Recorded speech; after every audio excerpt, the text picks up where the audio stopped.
Megacities, as we know them today, host millions of people and stretch over vast distances. We imagine skyscrapers, bustling streets, and endless traffic jams. But what if I told you that thousands of years ago, there were already megacities that would astonish us with their scale, cultural achievements, and remarkable technologies? These ancient cities were no less influential or significant than today's London, New York, or Tokyo. They were vibrant places where people exchanged knowledge, goods, and art. Giant temples towered over the cities, while streets were filled with markets and palaces. These ancient megacities are not just piles of stones and ruins. They were places where the first forms of social life were born, where people came together to build their common worlds. Today, we will explore the ancient megacities that remain shrouded in mystery. We will try to understand how they looked, how people lived in them, and what allowed them to thrive despite the harsh conditions of their time. We will uncover the secret paths and technologies used to manage these colossal cities, and why they left such a deep legacy in human history. The first ancient megacity to start with is Jericho, one of the oldest cities in history. It was built more than 11,000 years ago, and even then, its inhabitants used sophisticated resource management systems and fortifications. The city had a massive tower, over 28 feet high, and massive walls, making Jericho one of the first examples of defensive architecture. But why did ancient people need to build such fortifications? The reason could be the emergence of new social structures, where military defense and the power of rulers became central elements of public life. It's also important that Jericho was a center of the first agricultural revolutions, where people learned to cultivate land and domesticate animals, paving the way for a more stable life. This also laid the foundation for the first forms of social division of labor. Farmers, craftsmen, and warriors all became important components of society. Jericho was not only an agricultural center, but also a major trading hub. Located at the crossroads of trade routes between the Jordan Valley and the Mediterranean coast, Jericho quickly became a meeting point for cultures. Goods and ideas were exchanged here, making Jericho a bridge between different cultures. This interaction became the key to Jericho's development as one of the world's first megacities, with the emergence of early social stratification. However, Jericho is just the beginning. The next significant megacity is which was not only a center of culture and trade, but also one of the earliest political centers. In people began to record laws, an important milestone in human civilization.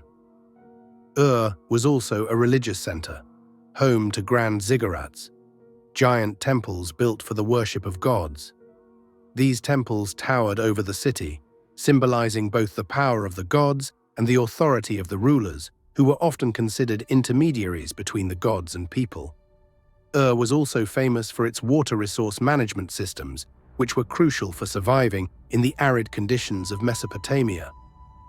The early writing system, cuneiform, developed here, was used for managing resources and preserving information.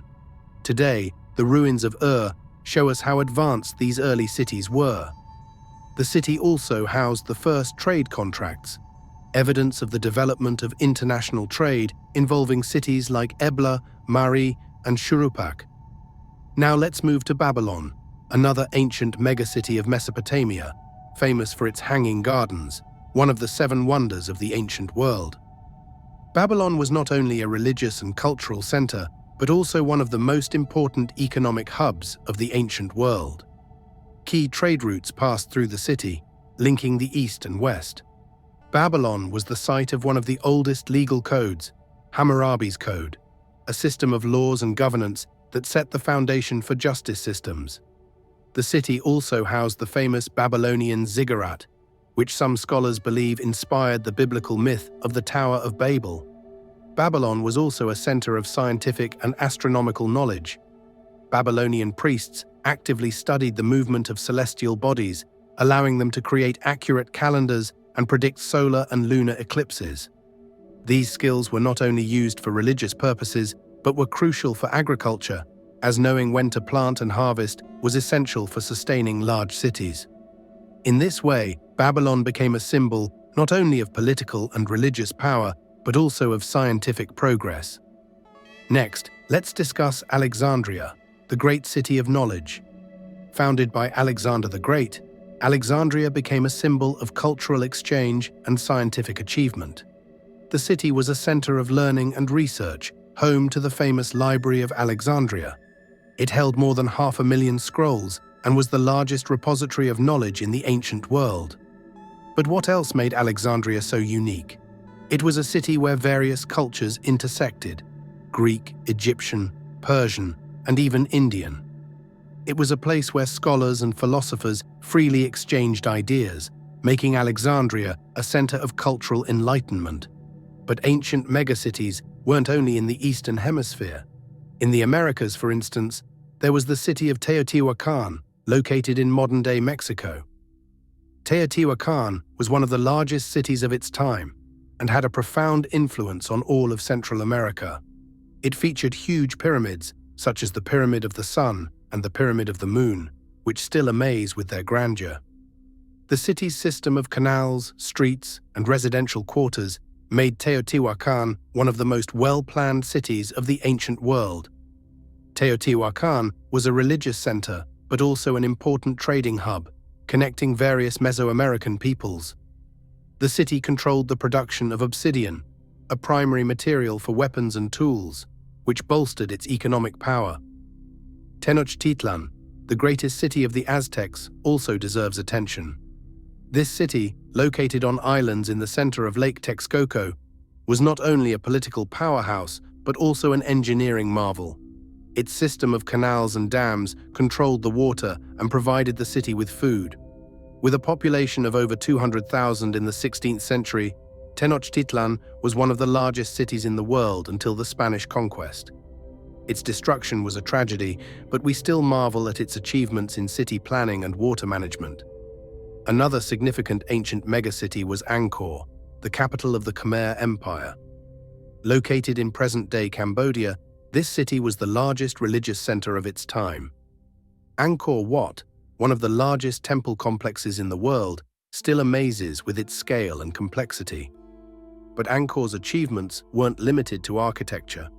The city had an intricate water management system that included vast reservoirs and canals, allowing it to thrive even during dry seasons. This wasn't just a survival technology, it was a technology of power. Control over water resources gave the Khmer rulers power over the city's prosperity and livelihood. Let's also talk about Mohenjo-Daro, the mysterious city that existed around 5,000 years ago in present-day Pakistan. This city was a center of the Indus Valley civilization and impresses with its well-planned streets, water supply, and sewage systems. But the most surprising aspect of Mohenjo-Daro is that despite its high level of organization, its inhabitants suddenly vanished, and the city was abandoned. What could have led to such a fate? One theory is climate change, but the mystery of this city remains unsolved to this day. Of course, many of these megacities eventually disappeared. Why? One reason may have been the depletion of natural resources, making it impossible to sustain large populations.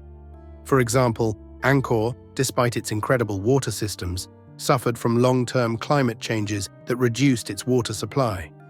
In other cases, like Tenochtitlan, external invasions and wars led to the city's destruction.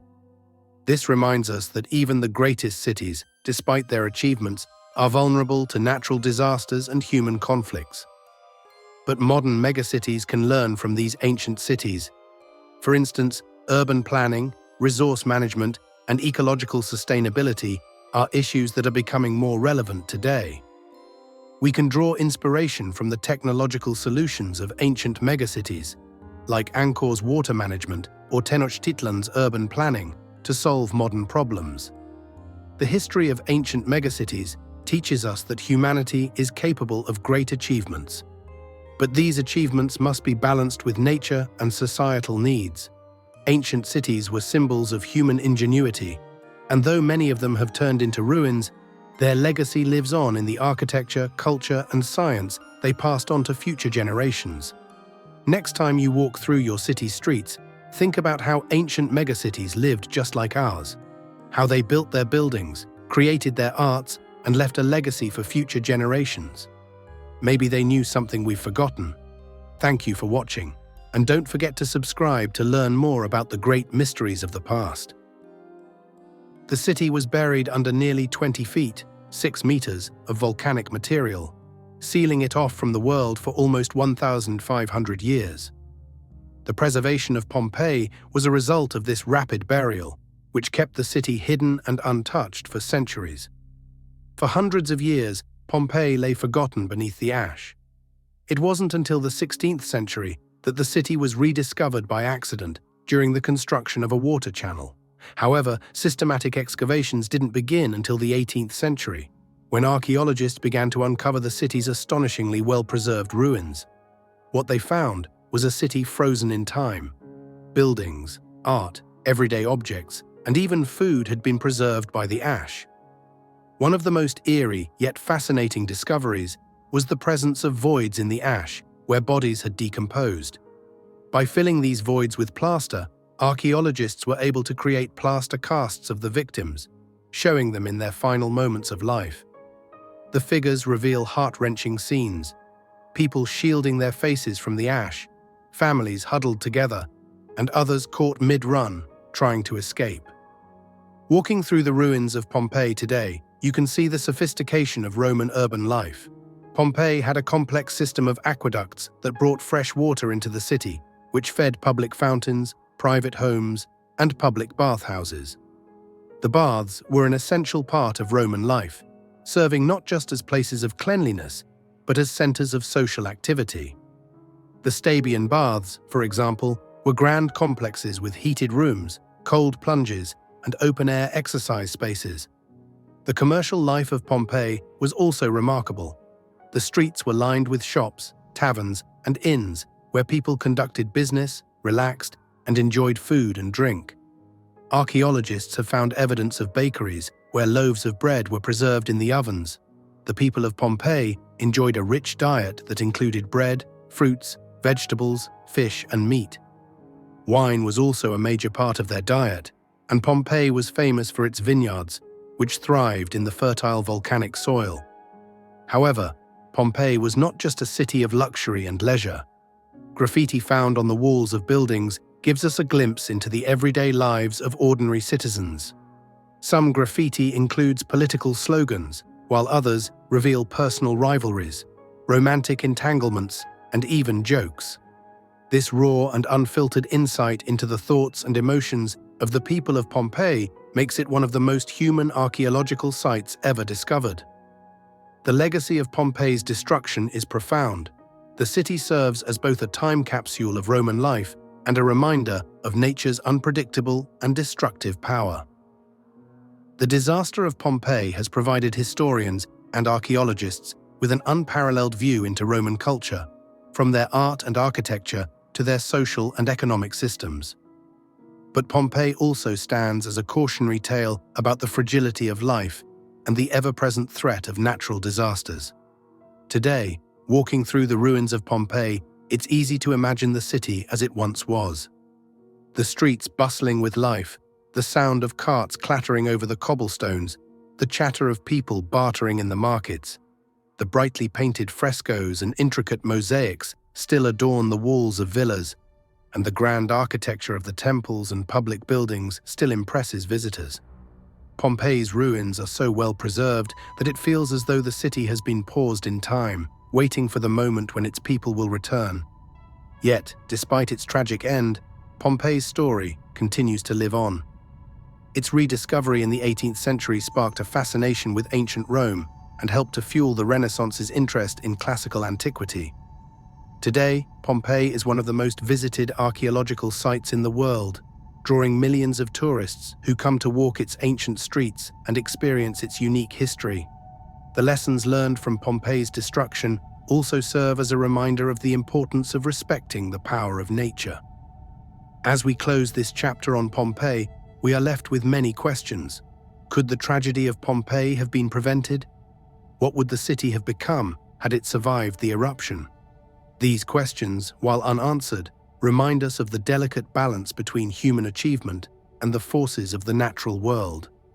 Pompeii's sudden destruction teaches us that even the most prosperous and advanced societies can be brought low by the power of nature.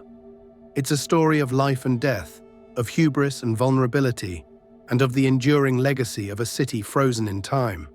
Thank you for watching our video. Don't forget to subscribe to our channel to uncover more incredible stories from the ancient world.